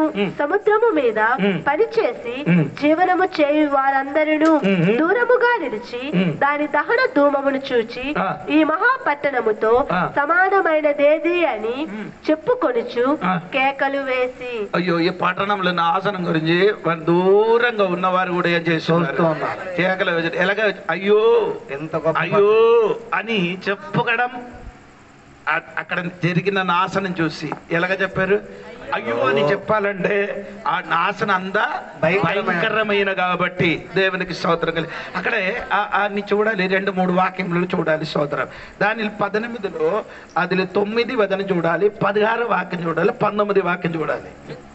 18లో 9, 1 దానితో విచారము చేసి సుఖభోగములను అనుభవించిన భూరాజులు దాని బాధ చూచి భయాక్రాంతులై దూరమున నిలువబడి తన దహన ధూపమును చూచినప్పుడు ఇంకా ఏడిశారు. చూసినప్పుడు ఏడిశారు. ఇది 16వ వాక్యం. ఆ పట్టణము చేత ధనవంతులైన ఈ సరుకులు వర్తకులు ఏడ్చుచు దుఃఖపడుచు. అక్కడ చూసి ఏడిచడం. 19వ వాక్యం. తమ తలల మీద దుమ్ము పోసుకొని ఏడ్చుచు దుఃఖించుచు అయ్యో అయ్యో అయ్యో ఆ మహాపట్టణము, అందులో సముద్రము మీద వాడలు గల వారందరూ దాని అందలి అధిక వ్యయము చేత అందరూ దుఃఖించారటమాట. దుఃఖించినప్పుడు ఇక్కడ 19 వాక్యాల తల మీద ఏమేశారు, దుమ్మండి ధూళి ఏం చేస్తున్నారు, ధూళి పోసిన టైం ఎప్పుడంటే, ధూళిని పడడము ధూళి పోయడం ఎప్పుడంటే మారు మనసు వచ్చినప్పుడు ఏమవుతుంది, అలాగ చేస్తుంది. మారు మనసు వచ్చిన పాత నిబంధనలు మారు మనసు వచ్చినప్పుడు అలాగ చేస్తుంది. కానీ వారు ఇదన్నీ చేస్తున్నారు, ఏం రాలేదు. పశ్చాత్తాపపడిన మారు మనసు పొందాలి అంటే యోనా గ్రంథంలో చూడండి 3వ అధ్యాయము 6 నుండి 10 వరకు మీరు చూడండి. యోనా గ్రంథం 3వ అధ్యాయము 6 నుండి 10 వరకు మీరు చూడండి. యోనా గ్రంథం 3వ అధ్యాయము 6 నుండి 10 వరకు చూడండి. సంగతి నినివే రాజులకు వినబడినప్పుడు అతడును తన సింహాసనము మీద నుండి దిగి తన రాజవస్త్రములు తీసివేసి గోనె పట్టా కట్టుకొని బూడిదలో కూర్చుండెను. మరియు రాజైన తానును ఆయన మంత్రులను ఆజ్ఞేయగా ఒకవేళ దేవుడు మనస్సు త్రిప్పుకొని పశ్చాత్తాప్తుడై మనము లయము కాకుండా తన కోపాగ్ని చల్లార్చుకొనును గనుక మనుష్యులు ఏది పుచ్చుకొనకూడదు. పశువులు గాని ఎద్దులు గాని గొర్రెలు గాని మేత మేయకూడదు, నీళ్లు త్రాగకూడదు.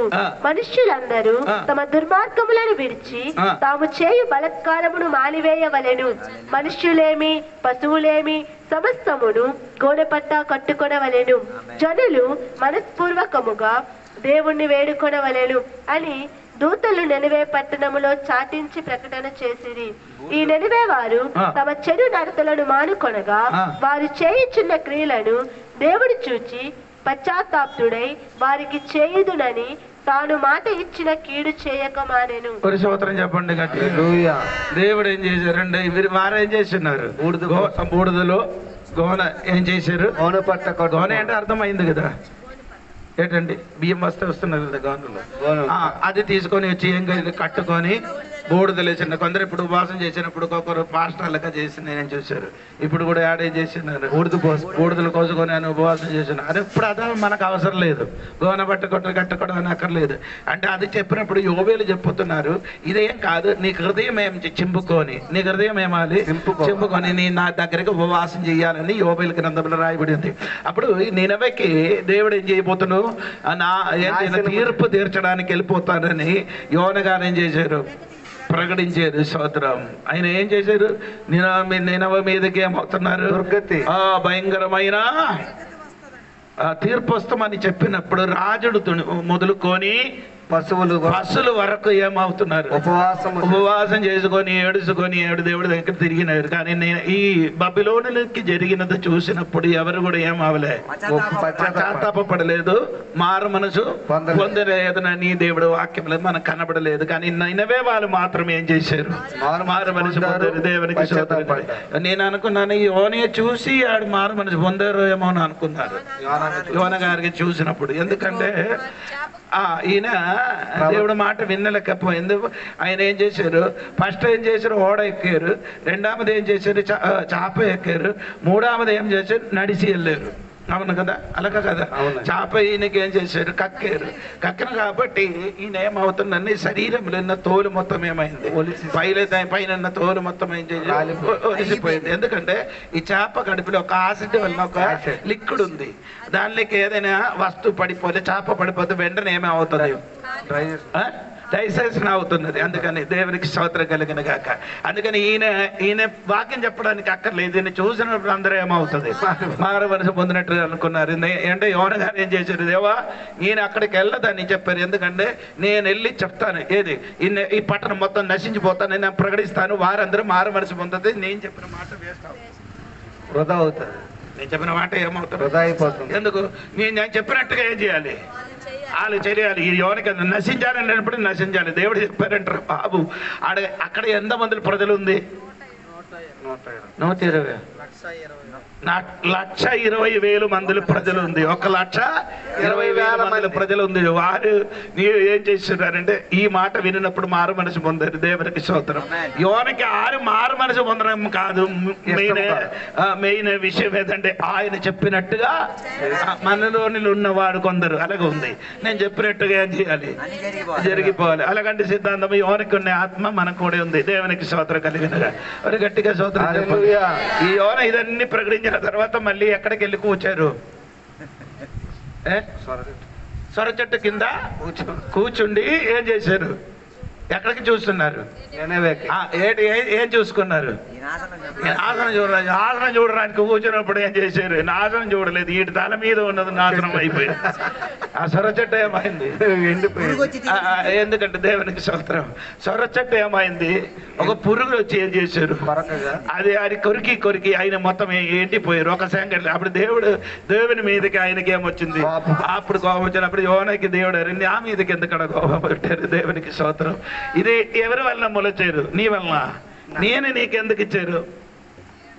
నీడ కోసం. నీకు అన్ని ఇచ్చేది తాత్కాలికం. దేవుడు ఏది ఇచ్చారో అది తాత్కాలికం. అది పట్టుకొని కూర్చుకొని నేం చేయకూడదు. ప్రతిదినం నేను ఇక్కడ కూర్చొని ఈ నీడలు ఉన్నారని అనుకున్నారు, కానీ అది శాశ్వతం కాదు. ఒక రోజు ఏమవుతుంది?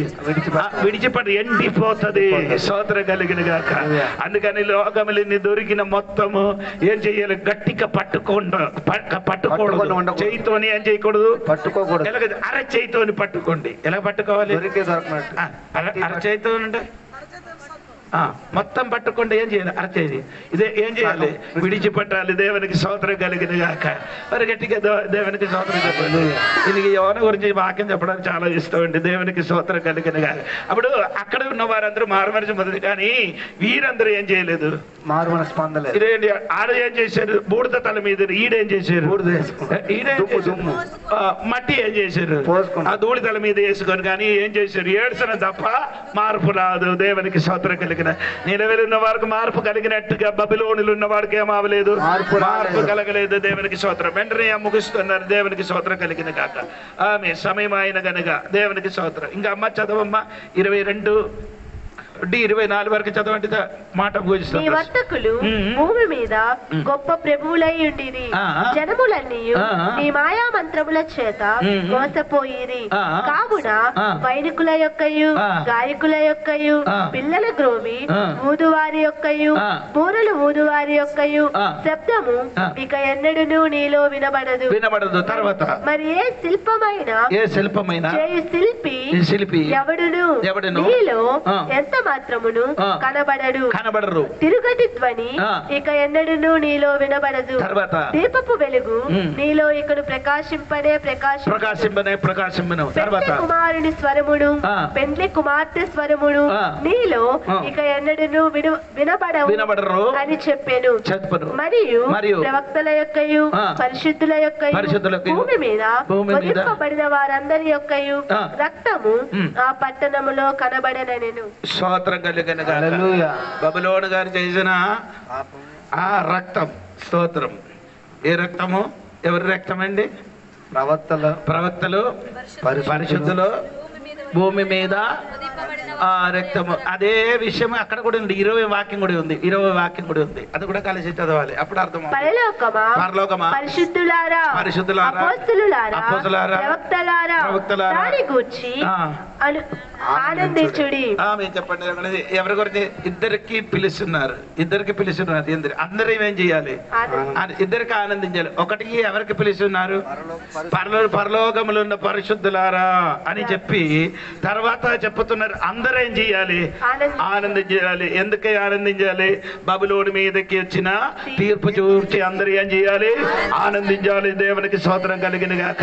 ఎందుకంటే తెలియచున్నాను, బబులోనుల మీదకి వీరు చేసిన పాపములు ఎంతమందికి చంపారు, ఎంతమందికి పాపం చేయడానికి తీసుకొని వెళ్ళిపోయారు, ఎంతమందికి నాశనం చేసిన బబులోనికి ఏం చేయాలి? నాశనం చేస్తున్నారు. దేవునికి స్తోత్రం కలిగిన గాక. ఈ పట్టణం ఏమవుతున్నారు?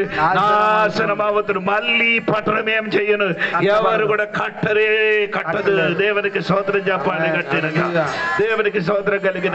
యోషువ గ్రంథములు మీరు చదివినప్పుడు ఎరుగో కూడా యేసయ్య ఏం చేశారు? దేవుడు ఏం చేశారు?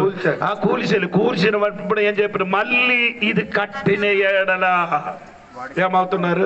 ఆడు పెద్ద కొడుకు చచ్చిపోతారు. ఇంకెవరికంటే చిన్న కొడుకు ఏమవుతున్నారు? చనిపోతానన్ను బైబిల్ రాయడం. అలాగే జరిగింది కదా. రాజుల పుస్తకం మళ్ళీ చదివితే కరెక్ట్ గా అలాగా రాయబడి ఉంది. దేవునికి స్తోత్రం కలిగిన. అప్పుడు దేవుడు పడదోయను, మళ్ళీ మనిషిని ఏం చెయ్యను? కట్టుకోనదు. దేవునికి స్తోత్రం. దేవుడు మోస్తే ఎవరేం చెయ్యను? తెరవడు. దేవుడు తెరవబడితే ఎవరేం చెయ్యను? మూయలేను. దేవునికి స్తోత్రం కలిగిన. దేవుడు పాడు చేసినది ఎవరు ఏం చేయలేదు. సోదొమ గొమొర్రా మీదకి దేవుడు అగ్ని వర్షించారు. ఆయన బైబిల్ రాయబడిన ఆయన మీద కూడా ఒక పక్షి కూడా ఎగిరదు అని చెప్పారు. దేవునికి అక్కడే ఏ గడ్డి కూడా మూలొచ్చను అని బైబిల్ రాయబడి ఉంది. దేవునికి స్తోత్రం. ఇదన్నీ చదివించి వినిపించడానికి సమయం తీసుకోలేదు. దేవునికి స్తోత్రం. ఇప్పుడు ఆ సోదొమ గొమొర్రాలు కూడా ఏటి లేదండి. దేవునికి స్తోత్రం కలిగిన గాక. అక్కడ డెత్ ఫ్రూట్ అని ఒకటి ఉందండి. దేవుని స్తోత్రం.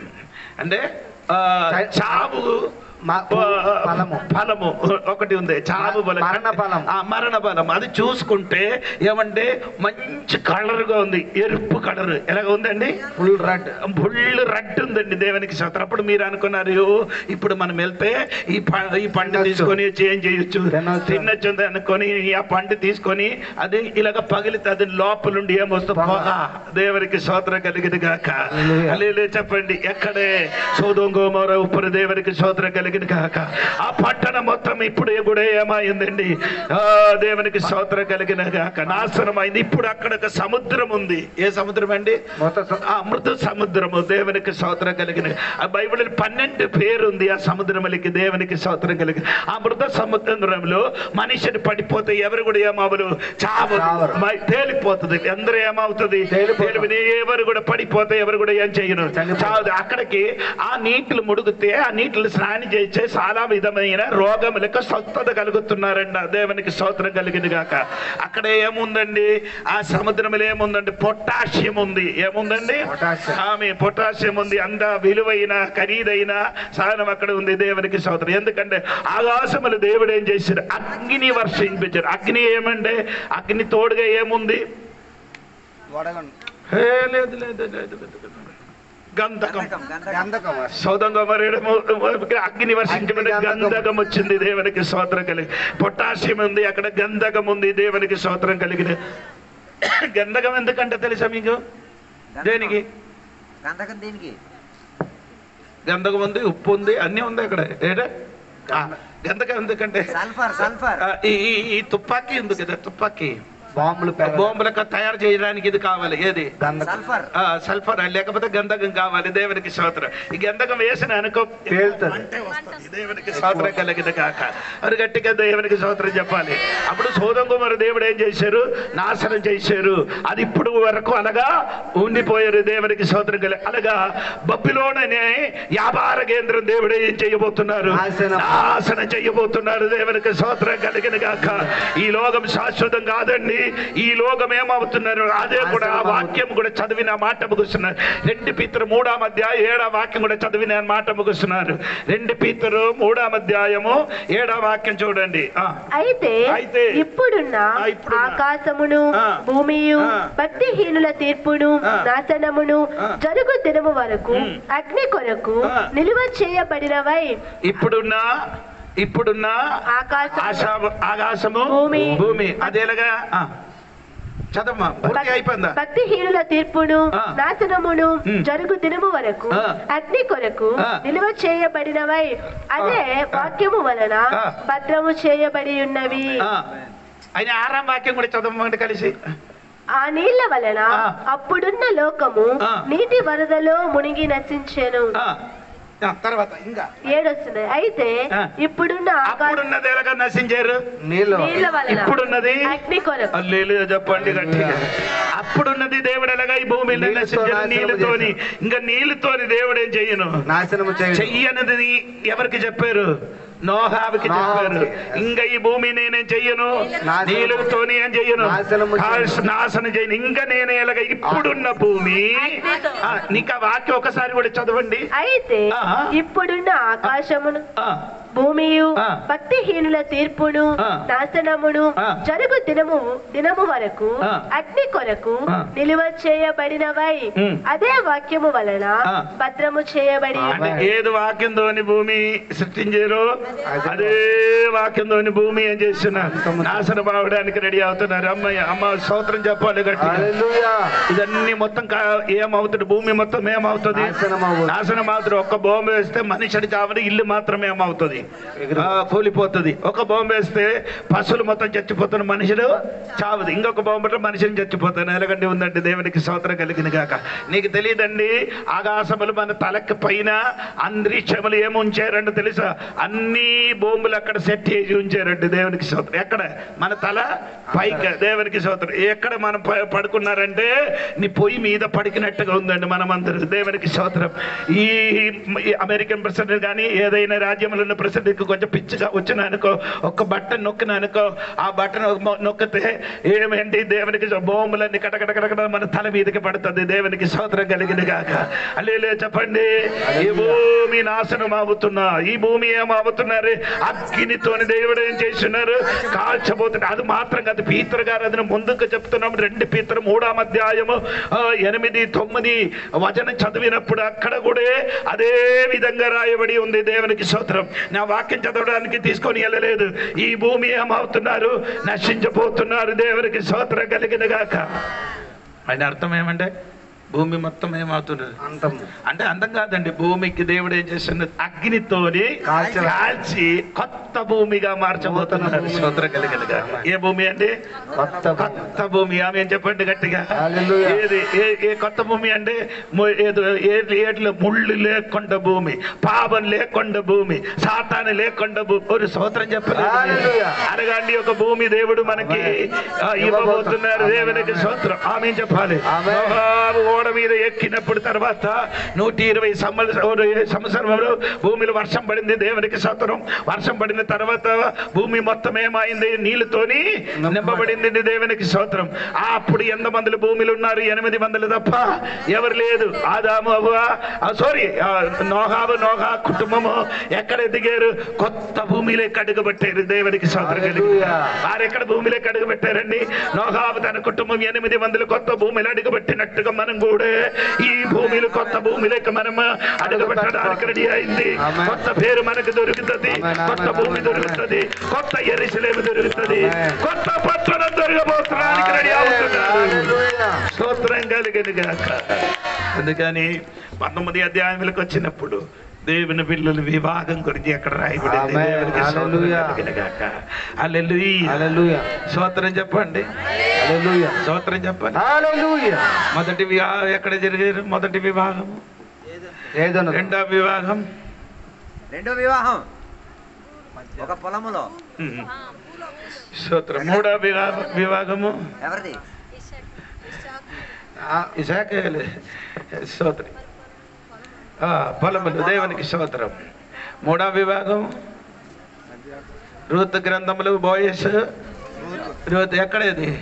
పట్టణములు. స్తోత్రం కలిగిన గాక. హల్లెలూయా చెప్పలేదు. దేవునికి స్తోత్రం కలిగిన గాక. మొదటి వివాహం ఎక్కడ? ఏదైనా తోటలు. రెండవ వివాహం ఎక్కడండి? అబ్రహాము కొడుకు అయిన ఇస్సాకు వివాహం ఎక్కడ జరిగింది? ఎడారిలు. స్తోత్రం కలిగిన గాక. మూడవది వివాహం ఎక్కడ జరుగుతున్నారు?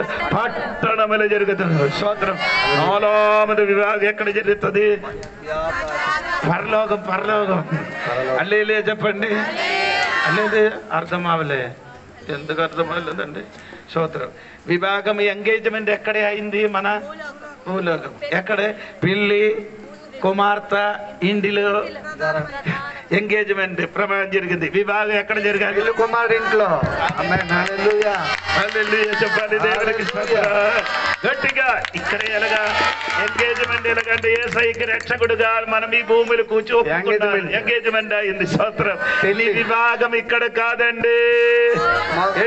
హల్లెలూయా. వివాహం జరగబోతున్నారు. అందుకే ఇస్సాకుకి రెబెక్కకి తీసుకోవడానికి ఇస్సాకు ఎంత దూరం వచ్చింది? పొలం వరకు. అదే విధంగా సంఘ బిడ్డలకు తీసుకోవడానికి యేసయ్య ఎక్కడ వరకు వస్తుంది? ఆయార్ అంటే గ్రీక్ భాషలో చెప్పారంటే మధ్య ఆకాశం వరకు వస్తుంది. భూమిలోకి దిగి రాదు. భూమిలోకి దిగి రావాలంటే నేను కూడా రావాలి. అప్పుడు ఆయన ఎక్కడికి దిగి వస్తుంది? 19 అధ్యాయములు సంఘ బిడ్డలతోని ఆమెను ఎక్కడికి దిగి వస్తుంది? భూమిలోకి దిగి వస్తుంది. అప్పుడు ఆయన కాలు ఎక్కడ ముట్టుతుందండి? ఒలివ కొండ పైన ముట్టుతుంది. మనం లేకుండా యేసయ్య ఎక్కడికి దిగి రాదు, భూమిలోకి దిగి రాదు. దేవునికి స్తోత్రం. అందుకని దేవుడు మమ్మల్ని ఇక్కడ నుండి అక్కడికి ఏం చేస్తున్నారు? అది నేను చెప్తున్నారు. రాప్చర్ అని చెప్తున్నారు. ఏం చెప్తున్నారండి? రాప్చర్ అని పదానికి అర్థం పక్షిరాజా. భూమి ఆకాశం నుండి ఒక పక్షిరాజా కన్ను ఎంత దూరం ఉందంటే తెలుసా? ఆకాశం నుండి ఎగిరింది ఒక పక్షి రాజు కన్నుని ఎంత దూరం చూడగలుగుతుంటే 11 కిలోమీటర్ దూరం. 11 కిలోమీటర్ దూరం ఉన్న ఆ చిన్న ఆ పురుగులకి ఎవరు కనబడుతున్నారు? పక్షిరాజు కనబడుతున్నప్పుడు వెంటనే ఏం చేసినాం? దిగినట్టుగా దేవుడు అక్కడ ఆ మధ్య ఆకాశముల వరకు వచ్చి మనకి ఏం చేస్తున్నారండి? ఎత్తుకొని నిన్ను ఎత్తుకొని తీసుకొని వెళ్ళిపోయి ఎత్తుకొని మాత్రంగా నిన్ను బలవంతంగా తీసుకొని నిన్ను బలవంతంగా లాగుకొని. ఎందుకంటే నీ మట్టితోని నీకు సంబంధం ఉన్న కనుక మట్టి నిన్ను లాగినప్పుడు, మట్టి మనిషిని లాగినప్పుడు దేవుడు తన శక్తి చేత లాగి చెప్పాలి. అదే ఫిలిప్పీయుల గ్రంథం 3:21 వాక్యములు మన దీన శరీరం అమర్త్య శరీరం, దీన శరీరం తన శరీరం. ఒకటిసారి చదువుతుంటే సమయం పోతున్నారు పోను సోదరు. వెంటనే ఫిలిప్పీయుల గ్రంథం 3వ అధ్యాయము 21. సమస్తమును తనకు లోపర్చుకొని జాలిన శక్తిని బట్టి ఆయన మన శక్తిని బట్టి తన మహిమ గల శరీరం, అదే మన దీన శరీరము ఆయన శక్తి. ఊరు స్తోత్రం చెప్పాలి. దీన శరీరం అని చెప్తా, దీన శరీరం అని చెప్తాండి ఏంటి అర్థం? రోగం ఉన్న శరీరం, ప్రెషర్ ఉన్న శరీరం, షుగర్ ఉన్న శరీరం, క్యాన్సర్ ఉన్న శరీరం. ఆమె చెప్పాలి గట్టిగా. దీన శరీరం, షుగర్ ఉన్న శరీరం, ప్రెషర్ ఉన్న శరీరం, క్యాన్సర్ ఉన్న ఉన్న శరీరం, కన్ను నొప్పి ఉన్న శరీరం, కడుపు నొప్పి ఉన్న శరీరం, రకరకాల రోగములున్న నీ దీన శరీరం ఆయన శరీరం, ఆయన శరీరం, ఆయన శరీరం అంటే ఆయన శరీరం అంటే యేసయ్య శరీరం. యేసయ్యకి వయసు అంతా చచ్చిపోయినప్పుడు 3. ఆయన పోలే అంటే నీకు వయసు అంతా 33 వయసు. అదే అంటే అక్కడ పరలోకం ఎవరు ఉండరు, అందరు ఎవరు వాక్యం ఉంది. అదే చదివించి వినిపించడానికి సమయం లేదు. అందరు పరలోకం ఎలాగా ఉందండి, క్రీస్తు ఎలాగా ఉందో సంఘ బిడ్డలు కూడా అందరు యవ్వనసులుగా యవ్వన శరీరం ధరించుకొని ఆయన పోలిగా మారిపోతుందో యేసయ్య రాకడ వరకు సిద్ధపాటు కలిగి ఉంటుంది. ఆయన త్వరగా వచ్చుచున్నది. ముగింపు ప్రార్థన మన భాష గారు చేస్తారు. ప్రభాకర్ భాష ప్రార్థన చేద్దాం. అందరం తలలో ఉంచుకుందాం. రాత్రి వేళ సమర్పించుకుందాం. ప్రార్థన చేద్దాం. పరిశుద్ధ మహోన్నతుడ దేవానికి వందనాలు. ఈ రాత్రి వేళ దేవ నీ వాక్యాంశాల్లో నుంచి ధ్యానించడానికి కృపావాత్సల్యం మా అందరికీ దయచేసినందుకు స్తోత్రం. దేవా బబులోనికి కలిగిన మహా సిద్ధాంతము గురించి రాత్రి వేళ వాక్య ఆధారము ద్వారా వినడానికి మాకు మా అందరికీ కల్పించిన అవకాశాన్ని బట్టి స్తోత్రం. గర్వము మూలముగా దేవ బబులోను పడి తీరింది, నాశనానికి గురై తీరింది. దేవా చాలా కాలము కిందట దేవా ఇదే గర్వం లూసిఫర్ అని చెప్పిన దూత హృదయములో ప్రారంభింపబడినందుకు దేవ తనకున్న ఆత్మీక మహిమలన్నీ దేవ ఆత్మీకతలో ఉన్న సౌభాగ్యాలన్నీ పడి నేలకి భూమికి పనికిరాని తత్వముగా గాలికి తిరుగుతున్న ఒక దెయ్యపు శక్తిగా మారినట్ల దేవ గర్వం తన జీవితాన్ని నాశనానికి తీసుకొచ్చి తీరింది. అదే రీతిగా బైబిల్ గ్రంథంలో అనేక మంది రాజులు ఉన్నారు. గర్వ కారణముగా దేవ వారి జీవితం ఎంత దౌర్భాగ్య స్థాయిలోకి వెళ్ళింది. ఒకడైతే దేవ పశువుగా గడ్డి మేపుకు తినాల్సిన పరిస్థితి వచ్చింది. ఒకడైతే ఉన్న చోట్లనే దేవదూత యొక్క ముత్తు తాకి దేవ వెంటనే పురుగు కాచి పట్టి తీరాడు. రాత్రి వేళ దేవ దేవుని యొక్క బిడ్డలుగా పశ్చాత్తాపపడండి. నీ గర్వ పరిస్థితిని వదిలేసుకో. నేను నాది నాకు అని ఉన్న భావనను విడిచిపెట్టేసుకో. అది దేవుని బిడ్డలకున్న లక్షణం కాదు, అది బాబిలోనియా సాంప్రదాయము. అది ఇరాక్ రాజ్యానికి ఉన్న బలాధిక్యం. ఈ రాత్రి వేళ దేవుని బిడ్డలుగా మనం వాటిని వదిలేసుకొని తగ్గించేసుకుందాం. దేవా తగ్గుదాం. యోహాను చెప్పిన పదాలను మనం అద్దెకి తీసుకొని నోట్లో చెప్దాం. దేవా నీవు హెచ్చింపబడి తీరును గాక, నేను తగ్గి తీరాలి దేవా, నాకున్నవన్నీ తగ్గి తీరాలి దేవా, నీ నామం గణపరచబడి తీరాలి దేవా, నీవు హెచ్చింపుకు యోగ్యుడవు దేవా. నీ పేరు కోసం నువ్వేవి చెయ్యొద్దు, నీ ఘనత కోసం నీవేవి చెయ్యొద్దు, నీ పొగడ్తల కోసం ఏవి నువ్వు చెయ్యొద్దు. ఏది నీకు శాశ్వత కాదు. ఈ రోజున్న ఆరోగ్యం రేపటికి ఏమవుతుందో దాని గురించి నీకేమైనా చింత ఉన్నదో ఈ పగటి వేళ దేవుని యొక్క బిడ్డలారా ఒకసారి మారు మనసు పొంది విచారించుడు. నాశనమే క్షణమైన ఉచిత గురొచ్చు. మయన్మార్లో జరుగుచున్నది చూడు, బ్యాంకాక్లో జరుగుచున్నది చూడు, నానా దేశంలో జరుగుచున్న వార్తలు విను. అవన్నీ ఎన్ని అతపతనములోకి వెళ్ళిపోతున్నాయి. ఎన్ని గర్వించుకున్నా ఒక క్షణమే ఇవన్నీ పడిపోయి తీరడానికి, ఒక క్షణమే అన్ని నాశనమై తీరడానికి. ఒక మొత్తు చాలు మరణానికి సముఖమై తీరడానికి. ఒక మొత్తు చాలు నీ శరీరం లోపల నీ దహన ప్రక్రియలో పనిచేస్తున్న పురుగులు నీ శరీరాన్ని కాటుకు తిని తీరడానికి ఒక్క గడియ చాలు. రాత్రి వేళ అవన్నీ చూచేటప్పుడు వాక్యం విన్న దేవుని యొక్క బిడ్డలు, పశ్చాత్తాపడుతున్న దేవుని యొక్క బిడ్డలు, కన్నీరు కార్చుకోగలిగిన దేవుని యొక్క బిడ్డలు, ఆత్మశక్తి పొందుకున్న దేవుని బిడ్డలు, సంఘములో పాలభాగస్సు పొందుకున్న దేవుని బిడ్డలు, పరలోకానికి ఆరోహణమై సిద్ధపడుతున్న దేవుని బిడ్డలారా పశ్చాత్తాపడండి, తగ్గండి.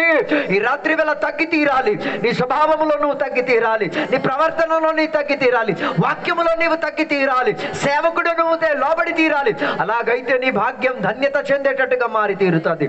రాత్రి వేళ దేవుని యొక్క బిడ్డలారా ఈ వాక్య సందేశాలు ఒక హెచ్చరికగా తీసుకొని తగ్గడానికి ప్రయత్నం చేయండి. నేను అన్న భావం చచ్చి, నాకు అన్న భావం చచ్చి, నాది అన్న భావం చచ్చి, దేవా నీది, నీవిచ్చినది, నీ కృప, నీ దయ, నీ కరుణ, నువ్వే నన్ను కాపాడావు, నీ పనులు నీవైనా నేను ఈరోజు సుఖంగా ఉన్నాను, నువ్విచ్చిన ఆరోగ్యం, నువ్విచ్చిన బలము దేవా అని అనుదినము గాన ప్రతి గానం దేవునికి చెప్పుకుంటూ కృపావాత్సల్యముతో బతకడానికి దేవుని యొక్క బిడ్డలు తయారై తీరాలి. రాత్రి రాత్రివేళ సందేశము ఎందరి హృదయాన్ని తాకి ఉన్నదో వారిని పశ్చాత్తాప భావంలోకి తీసుకొచ్చినందుకు స్తోత్రం. అలా తగ్గే మనస్తత్వముతో రాకడ కొరకు సిద్ధపడి తీరి దేవా యేసయ్య వచ్చిన కాల తరగతిలో అందరూ ఆరోహణమై పరలోకానికి వెళ్ళి తీరేంతటిగా దేవా మా మనసులంతా కూడా పైనున్న వాటి గురించి ఎతికి తీరేంతటిగా లోక సౌకర్యాలకు సుఖాలకు ప్రాధాన్యతను వహించుకోకుండా ఉండి జీవించే భాగ్యాన్ని మాకు దయచేయండి. ఇంతసేపు వాక్యోదేశాల ద్వారా మాట్లాడినందుకు స్తోత్రం. ఏదైతే దేవుని యొక్క సేవకులు మమ్మల్ని వాక్యం అందించి బలపరిచినందుకు స్తోత్రం. అది విని కొందరు కూడా పశ్చాత్తాపడి మారు మనసు పొంది కన్నీరు కార్చి దేవ లోబడి తీరేంతటిగా దేవ కూర్చున్న కుర్చీ నుంచి కిందకి దిగి దేవ కూర్చున్న సింహాసనం నుంచి కిందకి దిగి తల మీద ఉన్న సింహాసనాలు కింద పడేసి నేల మీద పడి పరిశుద్ధుడా పరిశుద్ధుడా పరిశుద్ధుడా అని దేవదాతులు గాన ప్రతి గానం కొనియాడినట్ల రాత్రి వేళ అలా కొందరు కూడా రాకడ కొరకు సిద్ధపడుతున్నందుకు స్తోత్రం అయ్యా. సహాయం దయచేసినందుకు స్తోత్రం. సంఘ బిడ్డలందరినీ కూడా దీవించినందుకు స్తోత్రం. వాక్యం సౌండ్ సిస్టమ్ ద్వారా ఆలకించిన ఊరు వాళ్ళందరినీ కూడా దేవుడు దీవించినందుకు స్తోత్రం. నీ కృపావాత్సల్యం మేము అందరం అనుకుంటున్నామయ్యా. నీ వాక్యాన్ని బిగించి హృదయంలో పలకలో రాసుకుంటున్నాం, హృదయ పలకలో రాసుకుంటున్నామయ్యా. దీవెనలతో నింపండి, సహాయం దయచండి.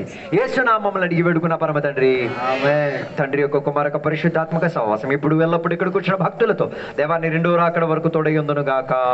ఆమేన్. యేసు రక్తమే జయం, యేసే వాక్యమే జయం, యేసయ్య నామమే సంపూర్ణ విజయం కలుగును గాక.